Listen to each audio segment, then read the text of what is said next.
வணக்கம், நான் உங்கள் கரண் ஃப்ரான்ஸ்லேருந்து.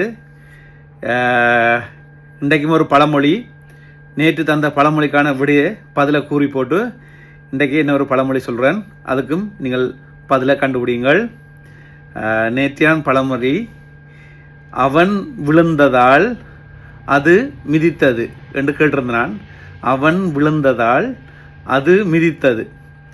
எல்லாரும் கிட்டத்தட்ட எல்லாரும் சரியாக சொல்லியிருக்கிறீங்க. ஆனால் கொஞ்சம் கொஞ்சம் வேறுபட்டிருக்குது நீங்கள் சொன்ன பதில்களில். மற்றபடி கிட்டத்தட்ட எல்லாம் நீங்கள் புரிஞ்சு அதுக்கு இந்த மாதிரி பதில் சொல்லியிருக்கிறீங்க. எல்லாருக்கும் வாழ்த்துக்களும் நன்றிகளும். பதில் என்ன பார்த்தீங்கன்னு சொன்னால், மரத்தால் விழுந்தவனை மாடேறி மிதித்தது போல.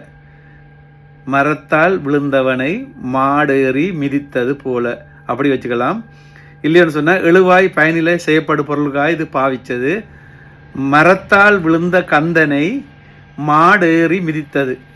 இப்படி தான் நாங்கள் படிச்சிருக்கிறோம். மரத்தால் விழுந்த கந்தனை மாடேறி மிதித்தது. ரெண்டும் சரி, எல்லாம் சரி.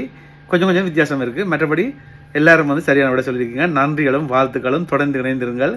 எனக்கு சந்தோஷமாக இருக்குது. இன்றைக்கான பழமொழி பார்த்தீங்கன்னு சொன்னால்,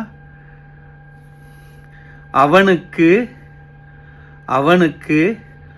அவன் பிள்ளை எப்பவுமே அழகுதான்.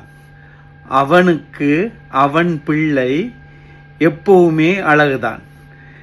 இந்த பழமொழி நீங்கள் கண்டுபிடிச்சிட்டு பதில் சொல்லுங்கள். தொடர்ந்து இணைந்திருங்கள்.